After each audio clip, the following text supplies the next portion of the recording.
Hi hello বন্ধুরা, কেমন আছেন সবাই? তো কৃষকের স্বপ্ন ইউটিউব চ্যানেলে নতুন একটি ভিডিওয় আপনাদেরকে জানাই স্বাগত। তো ফ্রেন্ডস, দেখতে পাচ্ছেন এটা একটা অশ্বগন্ধার জমি। তো আজকের ডেটে দাঁড়িয়ে, আজকে হচ্ছে 17 তারিখ 18 তারিখ নভেম্বরের 2024 সাল। তো আজকের ডেটে দাঁড়িয়ে দেখতে পাচ্ছেন পেছনের ওই যে ওইদিকে এখন কেবল সবে রসুন ফসুন লাগানো হচ্ছে। পুরো মাঠ কিন্তু এই যে ফাঁকা, জল চলছে, এখন সবে চাষ শুরু হয়েছে।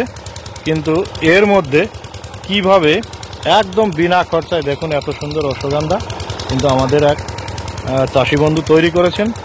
তো সেটা কিভাবে করলো, আমি আমার প্রত্যেকটা ভিডিওই আপনাদেরকে বলি যে এই অশ্বগন্ধা কিভাবে করবেন, যে কোনো চাষ কিভাবে করলে আপনি লাভবান হতে পারবেন। এখন বর্তমানে চাষ কিন্তু ব্যবসার মতো হয়ে গেছে, মানে যে টেকনিক করে করতে পারবে তার লাভ হবে, যে টেকনিক করে করতে পারবে না তার কিন্তু লস হবে। তো দেখতে পাচ্ছেন ফ্রেন্ডস, এই যে এত সুন্দর অশ্বগন্ধার জমি, আজকে হচ্ছে 17 তারিখ 18 তারিখ নভেম্বরের। তো এই ডেটে দাঁড়িয়ে এত সুন্দর অশ্বগন্ধা তৈরি করে ফেলেছেন। কিভাবে করেছেন, এক কথায় বলতে গেলে সম্পূর্ণ বিনা খরচাই করেছেন। তো চাষি বন্ধু রয়েছে, আমরা চাষি বন্ধুর সঙ্গে এখন কথা বলে জেনে নেব যে এই চাষের গল্পটা কি। তো চলুন শুরু করা যায়। এখন আমরা আমাদের চাষি বন্ধুর সঙ্গে জেনে নেব। তো কাকা, এই জায়গাটা কোথায় আর আপনার ঠিকানাটা একটু বলবেন? নবীনগর নতুন পাড়া, তেহট্ট এরিয়া। তেহট্টর এরিয়া, আচ্ছা আচ্ছা। নম্বর ব্লকের এরিয়া। তো এই যে আজকের ডেটে দাঁড়িয়ে, আজকে হচ্ছে নভেম্বরের 17 তারিখ, তো এই ডেটে দাঁড়িয়ে আমরা দেখতে পাচ্ছি এত সুন্দর অশ্বগন্ধা। তো এটা কখন বুনেছিলেন আপনি? ভাদ্র মাসের 25 তারিখে। ভাদ্র মাসের 25 তারিখ।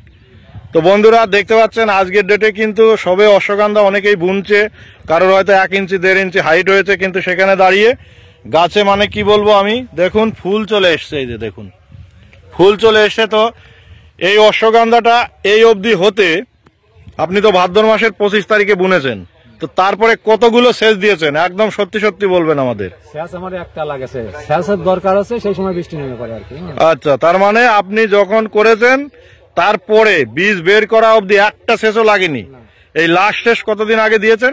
এই সপ্তাহখানেক, এই 1 সপ্তাহ হলো সেচ দিয়েছেন প্রথম। তো ফ্রেন্ডস, আপনারা দেখতে পাচ্ছেন এত বড় অশ্বগন্ধার জমি, মানে এত বড় হাইটের গাছ, এই অবধি কোনো সেচ কিন্তু লাগেনি। তাহলে আপনারা বুঝতে পারছেন যে কোন টাইমে কিভাবে করলে এরকম ফ্রি ফ্রি করা যায়, ফলনটা ভালো হয়। আর এই যে গাছের চেহারা আপনারা দেখছেন, এই চেহারা কিন্তু এখন যারা করবেন তাদেরকে করতে কিন্তু প্রচুর পরিশ্রম করতে হবে এবং প্রচুর তাতে মানে সেচ দিতে হবে এবং শ্রম দিতে হবে। তো আর একটা প্রশ্ন করব যে এই টাইমে আপনি বীজটা কোথা থেকে নিয়েছিলেন? গোলক বাবুর কাছ থেকে। আমার কাছ থেকেই নিয়েছিলেন, আমি সেটাও আপনাদের বলে দিলাম। ঠিক আছে, আপনারা অনেকেই ভাবতে পারেন যে কোথা থেকে বীজ নেব। তো আপনারা শুনলেন চাষি বন্ধুর মুখ থেকে যে আমার কাছ থেকে বীজ নিয়েছে। তো আর একটা কথা বলবো কাকা, এই যে এই অবধি আপনার মোটামুটি ক টাকা খরচা হলো একটু বলুন সংক্ষেপে। 6-7 হাজার মতন। 6-7 হাজার টাকা মতন খরচা হয়েছে। সেটা কি পারপোসে, মানে নিরানো চাষ সার? আচ্ছা আচ্ছা। তো বুঝতে পারছেন এটা কতটা জায়গা কাকা? 25 কাঠা। 25 কাঠা জায়গা। এই যে দেখুন 25 কাঠা জায়গায় মাত্র 5 থেকে 7 হাজারে কিন্তু গাছ পুরো রেডি। তো এই কারণেই আমি প্রত্যেকটা ভিডিও আপনাদেরকে বলি যে আমার ভিডিওগুলো আপনারা ফলো করবেন, তাহলে কিন্তু সম্পূর্ণ বুঝতে পারবেন যে কোন টাইমে কি করব। তো এইটা করাতে আপনার কি মনে হচ্ছে, এটাই আপনার লাভ হয়েছে না এখন যারা বুনছে তাদের লাভ হবে? আমি নতুন করেছি, নিজের ভরসায় করেছি। না, এখন যারা করছে আপনি তো জানেন যে বীজ বের করতে 3টে সেচ লাগে। তো সেইখানে দাঁড়িয়ে তো একটা সেচে মানে আমাদের তো ডিজেল মেশিনের জল 5 ঘন্টা করে, 5 ঘন্টা 7 ঘন্টা জল লাগে। তো সেই হিসাবে তো অনেকটাই লাভ নাকি? বর্ষার সিজন তো এটা। আর কপাল মানে একদম আপনার যেদিনে জল দেবেন সেই গল্পটা একটু বলেন।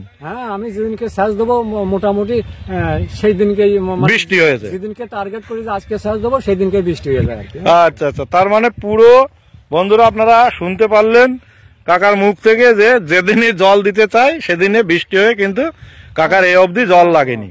ফসলে যেদিনকে জল চাই আমি সেদিনকেই দিতে চাই, কিন্তু তারপরে দিয়ে যাবে মানে বৃষ্টি হয়ে গেছে, মেঘের গর্জনে একটু লেট করি, তারপরে যে বৃষ্টি হয়ে গেছে। আচ্ছা আচ্ছা। তো আপনার তো ফ্রেন্ডস, আপনারা দেখলেন যে আজকের ডেটে দাঁড়িয়ে কত সুন্দর অশ্বগন্ধা তৈরি করেছেন কাকা, এবং মানে বিনামূল্যেই বললেই চলে। কারণ এরকম একটা অশ্বগন্ধার ক্ষেত, এরকম হাইট এরকম পজিশনে আনতে গেলে আপনাকে কিন্তু মিনিমাম 16 থেকে 18,000 টাকা খরচা হয়। হ্যাঁ, তো এখানে দেখতে পাচ্ছেন 25 কাঠা জায়গায় কাকা কিভাবে মানে অ্যাডভান্স করে কত সুন্দরভাবে গাছগুলো তৈরি করে ফেলেছে। তো অবশ্যই ভিডিওতে একটা লাইক দেবেন, আর বীজের প্রয়োজন হলে এখনো ফোন করতে পারেন, বীজ আমার কাছে আছে, আপনারা বীজ পেয়ে যাবেন, নো টেনশন। তো থ্যাংক ইউ।